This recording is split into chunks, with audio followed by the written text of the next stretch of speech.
Recently someone asked me, Kay, how did you get to be at this point on your spiritual journey? What brought you here? And I thought, great question, and maybe that's not something I've talked about a lot. So my subject for today's YouTube video, how did I get to be where I am at this point in my spiritual development?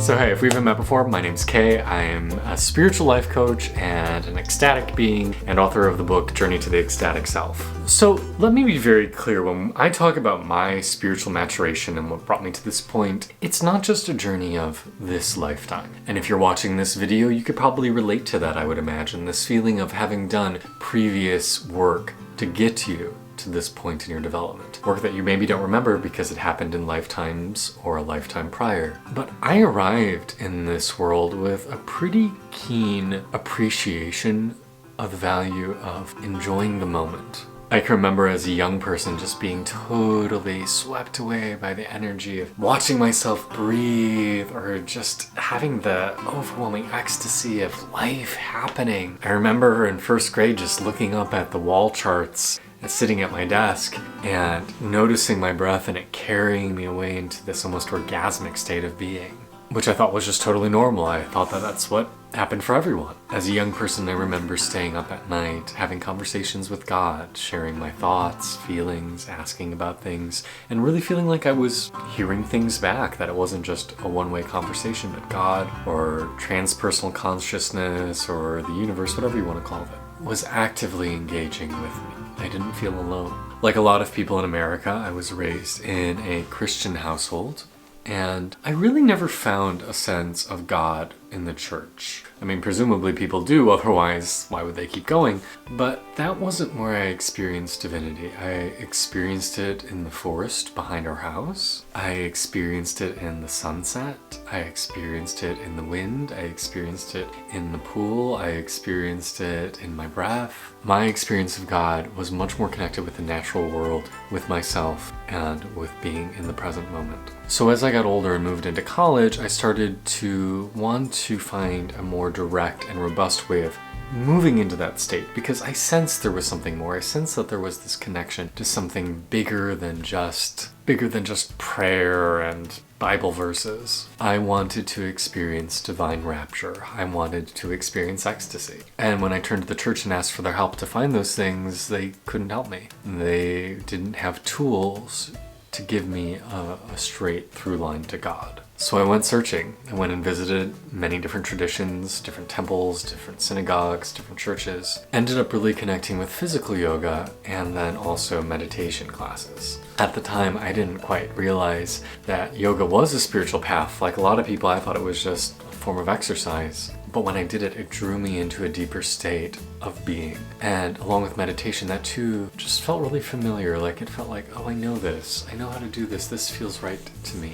The summer before my senior year of college, I went and did my first ever yoga and meditation teacher training. I do many over the subsequent years. But for a month, I moved into a retreat center or ashram in the Rocky Mountains and lived an entirely yogic life. Meditation every morning at 5 a.m., selfless service, classes on philosophy and physical postures and breath work and meditation, more meditation and chanting in the evening. And when I found it, there was this profound sense of coming home. There was this feeling of like, this is it. This is what I remember. This is what I was seeking. And so I went all in.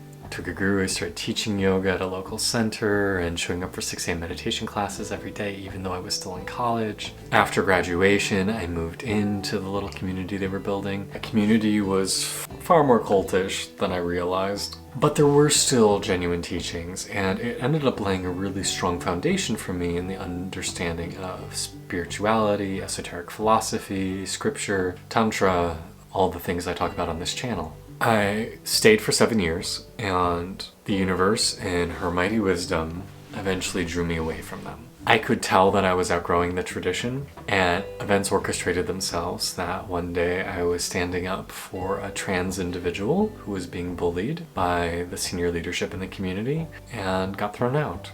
It was really queerphobic and nasty, and even more so because it was the leadership's child. I was told never to come back, to never see any of these people I had communed with for all these years, and while it was devastating, it ended up being the absolute best thing that could have happened to me. Because by being thrown out, I had to start trusting my own intuition. I couldn't rely on something external. I started to reclaim some of the inheritance I was born into this body with, starting to trust my own wisdom, starting to trust these experiences I had as a child and develop them and learn from them. I was able to learn from other teachers and other traditions and study with wonderful people. In a lot of ways, I think of that event of leaving the spiritual community I was a part of as being the true beginning of my full spiritual life. Because with that, I discovered my own power, I discovered my own truth, and I really discovered myself. I have been blessed to have gotten to go to many sacred spaces, meet with some people who I consider very enlightened, to read and study with some fabulous teachers, and eventually reawaken to my own divinity. Over the interceding years between that point and this, I've really come to see and understand myself as being an incarnation of the divine, as are you, once you realize it, that I'm here on this planet for the purpose of helping people on their journey when they're ready, when they're looking for it, if I'm the right guide for them, and being a little bit like what I call a cosmic usher or a cosmic doorman. Say, here's a door. Do you want to step through? I like that word usher and doorman because they aren't sexy jobs. They're not like, oh, how grandiose. It's like, no, it's the person who holds open the door. But that's how I really see it for me. I see myself as being here in vows of servitude to help whoever needs it, especially those in the queer community, because I think the queer community has a deep connection to spirituality that they aren't finding, that they've rejected because of the homophobia in the church and the discrimination against them in Christianity, and to really help queer people reclaim their power as spiritual individuals. I view my spiritual path as having begun many, many lifetimes ago. I truly feel that my work here is that of somebody who has largely solved his own equation and is just now remaining to help others that are on their ascendiary path back to oneness. So that's a little bit about where I am and how I got to be here. Thank you for the question. I think it's a really great one. And if you have any follow-ups, please don't hesitate to let me know. I'm Kay. This is Ecstatic Self.